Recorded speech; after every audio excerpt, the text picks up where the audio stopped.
Hello সবাইকে, দেখতেই পাচ্ছেন আমরা মা মেয়ে দুইজনে মিলে কি করছি, খুব সুন্দর করে এটা ওয়েলকাম ড্রিঙ্কস আমাদেরকে দিয়েছে। আমরা মা মেয়ে সুন্দর করে চিজ করে ওয়েলকাম ড্রিঙ্কসটা খেলাম, আলহামদুলিল্লাহ খুবই ভালো লেগেছে।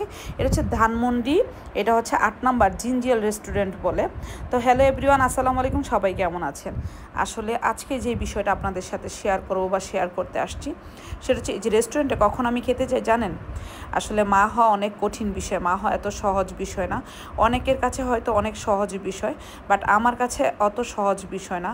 তারপরও আলহামদুলিল্লাহ, যে কোনো কিছুর মধ্যে সবসময় আলহামদুলিল্লাহ আল্লাহর উপর ভরসা রাখতে হবে। প্রথম বেবির ক্ষেত্রে আমি তখন আসলে ভিডিও ব্লগ এগুলো কিছুই করতাম না, এটা আপনারা সবাই জানেন। তখন আমি আসলে ভিডিও ব্লগ শুরুও করি নাই, কারণ নিফরা সোনা হচ্ছে 2019-এ জন্মগ্রহণ করছে, আর আমি ভিডিও ব্লগ শুরু করেছি 2022 সাল থেকে। সেই জন্য তখন আর কোনো কিছুই আমি কারোর সাথে শেয়ার করি না বা বলতেও পারিনি। এখন আপনাদের সাথে একটু একটু করে শেয়ার করছি। তো যাই হোক, সেটা বলি, আমার না বাসার কোনো খাবার কেন জানি খেতে ইচ্ছা করে না। এটা হয়তো অনেকের ক্ষেত্রে এক একজনের খাবারের সিমটম এক এক রকম, এক একজনের খাবারের টেস্ট এক এক রকম, কিন্তু কোনো দিন আলাদা করে বাইরে বের হয়ে গিয়ে খাই নেই। যেদিন হসপিটালে যাই সেদিনই, আর হসপিটালে গেলে আমার হাজব্যান্ড আমাকে বাইরে একটু খাওয়ায়, কারণ হসপিটালে বসে থাকতে থাকতে এত বেশি টায়ার্ড হয়ে যাই। পরে ডক্টর দেখানোর পরে হসপিটালের আশেপাশে, যেহেতু আমি ধানমন্ডির ডক্টর দেখাই আনোয়ার খান হসপিটালে, তো আশেপাশে কোনো একটা রেস্টুরেন্টে খেয়ে নিয়ে গিয়ে, তো ওই দিন আবার নিফরা সোনাকে নিয়ে গিয়েছিলাম, কারণ ও খুব বায়না করতেছিল, তো ওরে নিয়ে গেছি। আর আমার মেয়ে হচ্ছে এরকম একটা মানুষ, বাসার থেকে বের হওয়ার পর থেকে ওর ক্ষুধা লাগে। এটা শুধু ওর মনের একটা চাহিদা, ওর কিন্তু আসলে ওভাবে কিছুই খায় না। ও মনে কর রেস্টুরেন্টে খাবে, গল্প করবে, বসবে, ওর খুব ভালো লাগে। ও বাসাতে বেরোর পরে বলছে, বাবা আমার তো ক্ষুধা লেগে গেছে। আসলে কিন্তু ক্ষুধা লাগে না, দুপুরবেলা খেয়ে মাত্র বের হয়েছি বাসার থেকে। আর আমরা এখানে তখন রাত 8টা বাজে খেলাম। তবে এই রেস্টুরেন্টে একটা সুবিধা হচ্ছে, বাচ্চাদের একটা খেলার জায়গা আছে, এই জন্য ওর বাবা ওকে এখানে নিয়ে গেছে। তো যেটা বলতেছিলাম সেই কথাটাকে বলি, আসলে মা হওয়ার বিষয়টা যে বলতেছিলাম, বাসার কোনো খাবার বা নিজের হাতের কোনো খাবার একটুও টেস্ট লাগে না। যদি বোনরা একটু রান্না করে দিয়ে যায়, খাবার এনে দিয়ে যায়, তাহলে একটু খেতে ভালো লাগে, বা কেউ যদি একটু খাবার দেয় ওই খাবারটা ভালো লাগে। বাসার কোনো কিছুই জানি কেন জানি খেতে একদমই ভালো লাগে না। আর বিশেষ করে ভাত দেখলে অনেক বেশি বিরক্ত লাগে।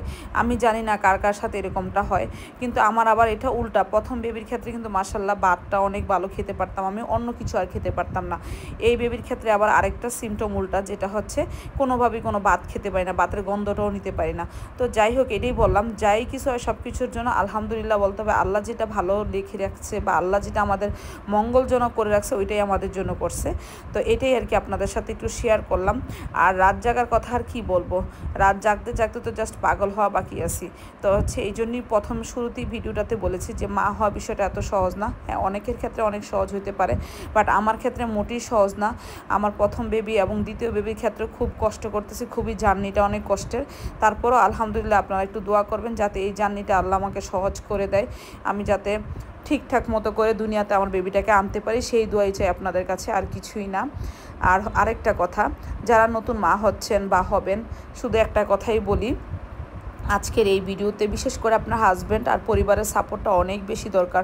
আসলে একটা মা হওয়া যে কতটা কষ্টের, একটা মার যে কতটা একটু পরপরই মুড সুইং হয়, একটু পরপরই মুড সুইং হয়।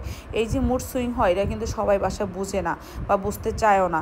এটা আরেকটা অনেক কষ্টের বিষয়, মানে এই যে মুড সুইং হয়। এই জন্য বলতেছি, আপনার লাইফ পার্টনারটা যদি একটু আপনার আপন করে নেয়, তাইলে হয়তো এই জার্নিটা আপনার সহজ হবে। আলহামদুলিল্লাহ এত ভালো একটা হাজব্যান্ড পাইছি, তো সবাই দোয়া করেন আমার জন্য।